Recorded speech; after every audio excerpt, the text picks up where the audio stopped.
আসসালামু আলাইকুম। ভালো আছেন সব? আমি আলহামদুলিল্লাহ ভালো আছি। তো আমি আসলে আমার লেখা একটা গল্প আপনারা শোনানোর লাগি আমি ভিডিওটা যাত্রাপথে যে দৃশ্যগুলো আছে আমি দৃশ্যগুলো তুলে ধরছি।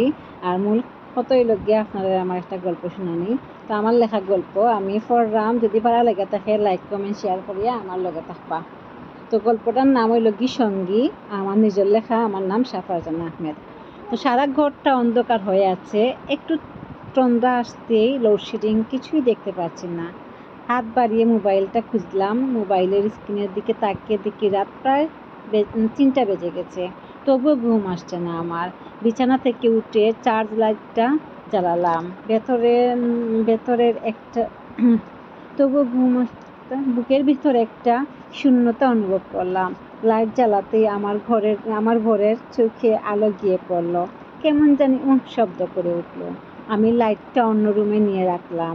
আমাদের বিয়ের প্রায় 1 বছর হতে চলেছে। দুজনকে ভালোবেসে বিয়ে করেছি। একই কলেজে লেখাপড়া করতাম আমরা। ও সব সময় স্বপ্ন দেখতো বড় একজন ব্যবসায়ী হবে। ও বলতো, আমি যখন অনেক টাকা রোজগার করব তখন তোমার সারা শরীর অলংকারে জড়িয়ে আমার ঘরে নিয়ে যাব। বারান্দায় দাঁড়িয়ে এসব ভাবনা মনের ভেতর উকি দিচ্ছে। আর বুকের ভেতর একটা চাপ অনুভব হচ্ছে। কাঁধের উপর একটা হাতের স্পর্শে চমকে পিছনে তাকাতেই দেখি হিমেল আমার পাশে দাঁড়িয়ে আছে। হিমেল জানতে চাইল, কি হলো, তুমি এখনো ঘুমাওনি? কিছুদিন থেকে লক্ষ্য করছি তুমি না ঘুমিয়ে এখানে এসে দাঁড়িয়ে থাকো। আমাকে কি কিছু বলা যায় না? পারিয়া কিছু হয়নি বলে হিমেলের হাতটা নিজের হাতে চেপে ধরল। জানতে চাইল, হিমেল তোমার কি খুব কষ্ট হচ্ছে এই সংসারটা টানতে? হিমেল ফারিয়ার মাথাটা বুকের কাছে চেপে নিয়ে বলল, দূর পাগলি, এসব কি বলছো তুমি? সংসার যখন হয়েছে তখন সুখ দুঃখ তো থাকবেই, তুমি এসব কেন ভাবছো? ঘুমোতে এসো। এই বলে ফারিয়াকে বিছানায় নিয়ে গিয়ে মাথায় হাত বুলাতে লাগলো। কখন যে ফারিয়া ঘুমিয়ে পড়ল। হিমেল ফারিয়ার মায়াবী মুখের দিকে তাকিয়ে আছে, ভাবছে কত আশা নিয়েই আমাকে ভালোবেসেছিল, কিন্তু সংসারের টানাপোড়েনে ওকে আমি কিছুই দিতে পারছি না।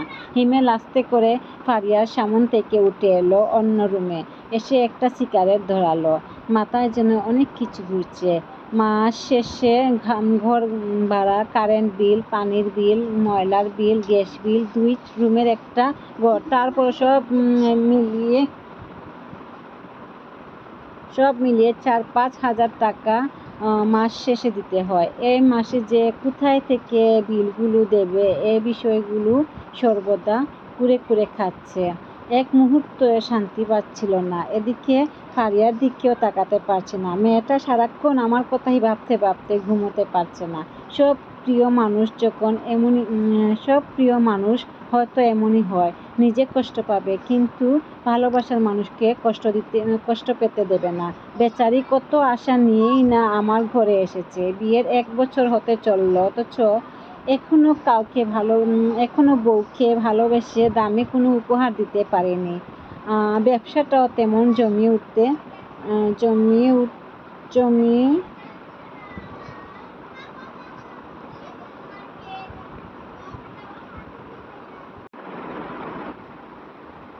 মা বাবার আদরের মেয়ে কত আদরেই না বড় হয়েছে।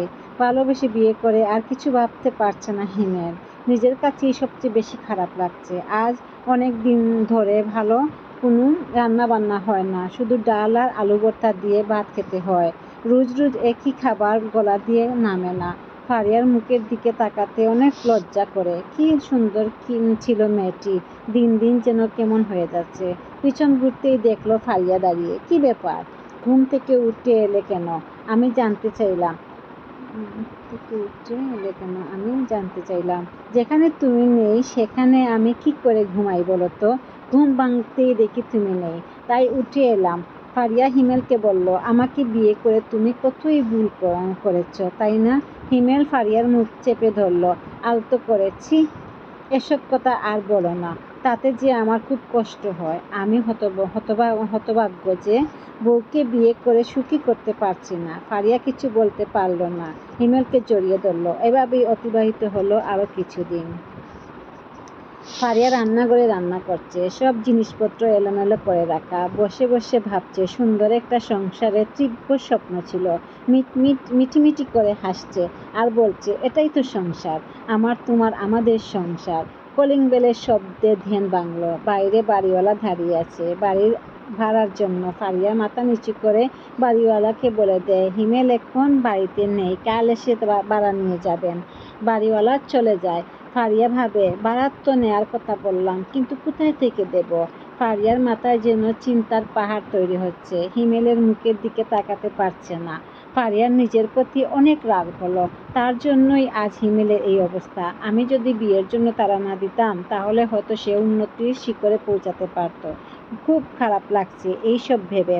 রান্নাঘরের উদ্দেশ্যে পা রাখতেই কি জানি মনে হতেই আবার পেছনে ফিরে নিজের রুমে চলে এলো।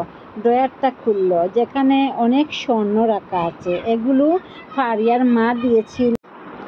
বিয়ের সময় এগুলো নিয়ে এসেছিল ফারিয়া। সব স্বর্ণ একত্র করে রাখলো। রান্না শেষ করে গোসল ছেড়ে হিমেলের জন্য অপেক্ষা করতে লাগলো।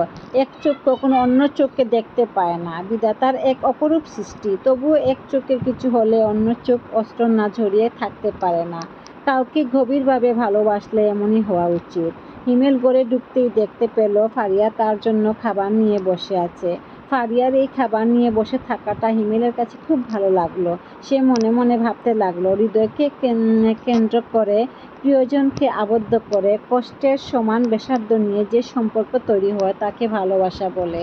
ফারিয়ার এই ভালোবাসা হিমেলের হৃদয় স্পর্শ করলো।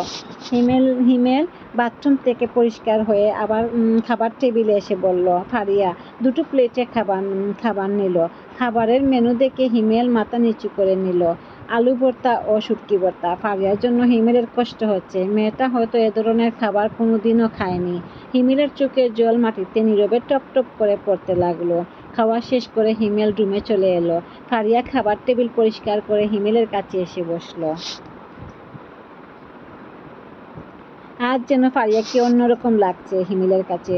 ঠোঁটের কোণায় যেন এক ঝলক হাসি। মনে হচ্ছে কিছু একটা বলতে চায় হিমেলকে। হিমেল ফারিয়ার হাতটা ধরে নিজের পাশে বসালো। ফারিয়ার সামনে আসা এলোমেলো সুন্দর চুলগুলো পেছনে সরিয়ে দিল। চুলের জন্য ফারিয়ার সুন্দর মুখটা দেখতে পাচ্ছিল না। ফারিয়া হিমেলকে জড়িয়ে ধরে বলল, তোমাকে একটা কথা বলবো। আমাকে ছুঁয়ে বলল, কথা রাখবে। হিমেল বলল, তোমাকে ছুঁয়ে বলতে হবে কেন? তোমার কোনো কথাই তো আমি ফেলতে পারি না। আমি জানি। ফারিয়া বলল, তবু ছুঁয়ে কথা রাখবে। ফারিয়ার আবেগিক কথাগুলো হিমেল ফেলতে পারল না। বলল, কথা দিলাম, রাখবো। ফারিয়ার সাথে সাথে আমাকে জড়িয়ে কপালে একটা চুমু দিল। পরক্ষণেই যেন লজ্জায় লাল হয়ে উঠল। বুঝতে পারলাম ফারিয়া লজ্জা পেয়েছে। আমি তার লজ্জা ভাঙার জন্য আবার নিজের কাছে টানলাম। ফারিয়ার আবেগী মনকেও আরও উৎফুল্ল করার জন্য হিমেল হুমায়ুন আহমেদের আমার কাছে জল থেকে 2 লাইন শোনালো। মজনু কাঁদিয়া কয়, লাইলি তুম কাহা, ফাগুনি রজনী ফুরায়ে যায়। লাইলি হাসিয়া কয়, মজনু হাম ইহা, কেউ তুমহারা ইতনা, হায় হায়, ফাগুন রজনী ফুরায়ে যায়। ফারিয়া একটা ব্যাগ হিমেলের হাতে দিল। এখানে কিছু স্বর্ণ আছে, এগুলো বিক্রি করে তুমি একটা ব্যবসা শুরু করো। হিমেল জানতে চাইল, এগুলো তুমি কোথায় পেলে? ফারিয়া বলল, এগুলো আমার মা আমাকে দিয়েছিল। তুমি যদি এগুলো দিয়ে ব্যবসা করো, তাহলে হয়তো মায়ের দেয়া স্বর্ণ আশীর্বাদ স্বরূপ হবে আমাদের জন্য। হিমেল আর কিছু বলতে পারল না, কারণ ফারিয়াকে কথা দিয়েছে তার কথা রাখবে। ফারিয়া বলল, আরেকটা কথা, সকালে বাড়িওয়ালা এসেছিল ভাড়ার টাকা নেওয়ার জন্য। আমি কাল আসতে বলেছি, এগুলো বিক্রি করে কাল ভাড়ার টাকাটা মিটিয়ে দিও। আজ ও পর্যন্ত আমার গল্পটা। আশা করি আপনার কাছে আমার গল্পটা ভালো লাগছে। আর যদি ভালো লাগে থাকে তাহলে আমি নেক্সট দিতাম। তো যদি আপনারা হয় না, আমি নেক্সট দিমু আমার পুরা গল্প। আর আসলে আমার ভিডিওটা অনেক লম্বা হয়ে গেছে, কিছু মনে করবা না। আর যদি কোনো ভুল ত্রুটি হইয়া থাকে আমার গল্পের মাঝে ক্ষমা সুন্দর দৃষ্টিতে দেখবা। আর সব ভালো থাকবা আর আমার লাগি বেশি করে দোয়া করবা। আসসালামু আলাইকুম, ভালো থাকবা সব, আল্লাহ হাফেজ।